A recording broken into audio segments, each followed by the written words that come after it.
ሰላም እንዴናችሁ በያላችሁበት ሁሉ ነገር ሰላም ነው።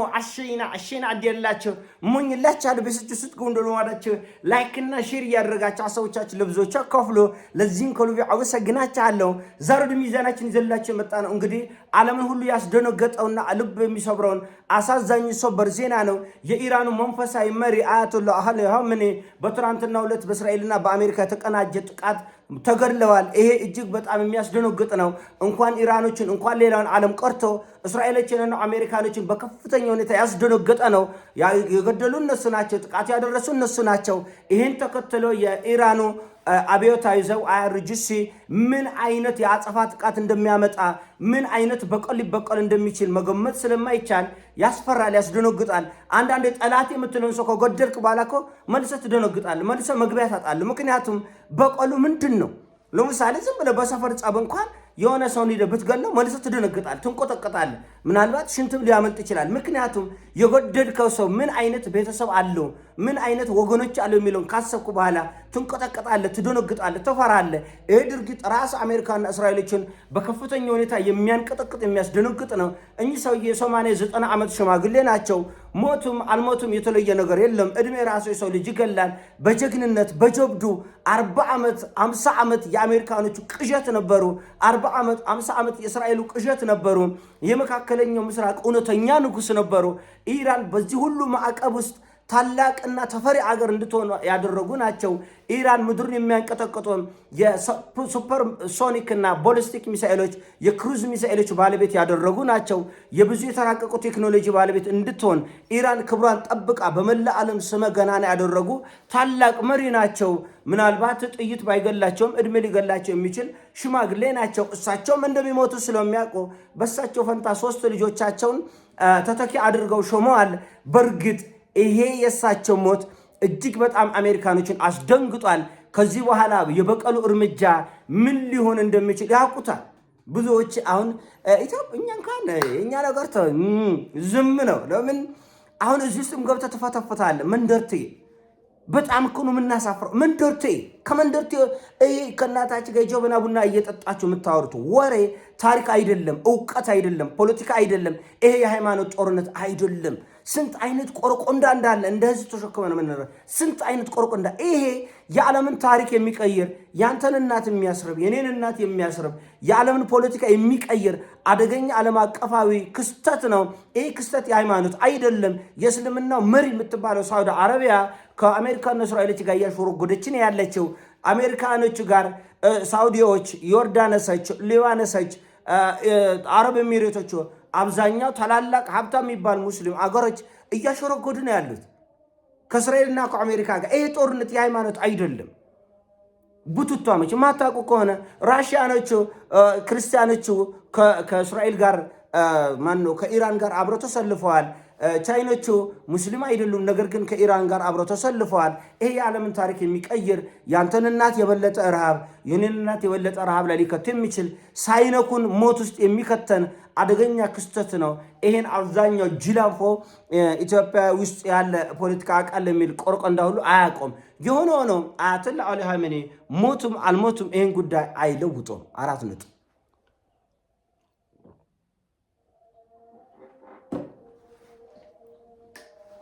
አይለውጡም። እሳቸው እንደሚሞቱ ያውቃሉ። ሰዎቹን ተክተዋል።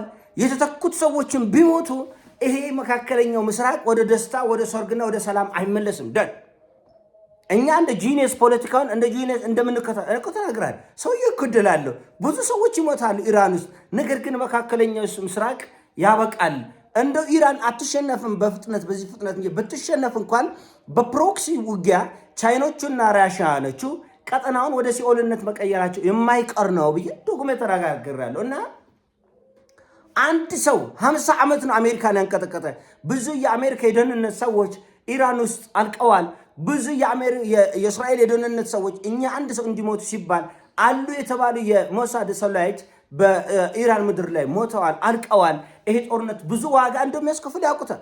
ራሱ ኔታንያሁ ምናል እጅግ በጣም የተወሰበሰበ በጣም አደገኛና አስፈሪ ጊዜ ላይ ነው ያለ ነው። አብረን እንቁም ነው ያለ። ታያላችሁ ነገ ከነገ ወዲያ ምን እንደሚመጣ።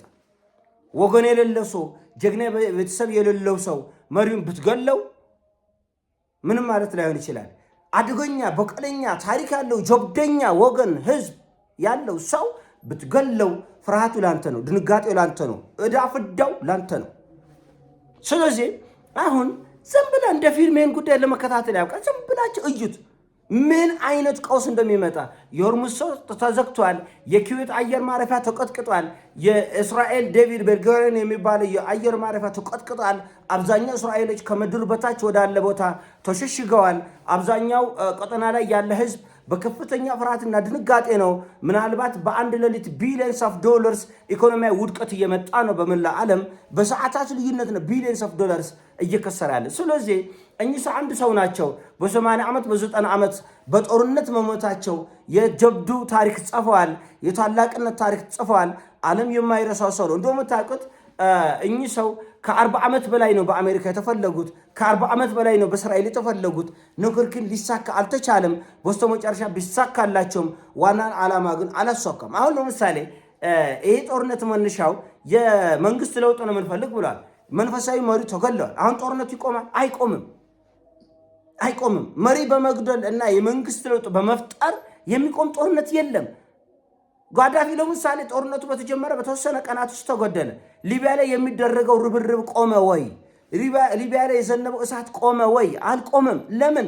የተፈለገው የመንግስት ለውጥ ወይም ደግሞ የጋዳፊ ሞት አልነበረም።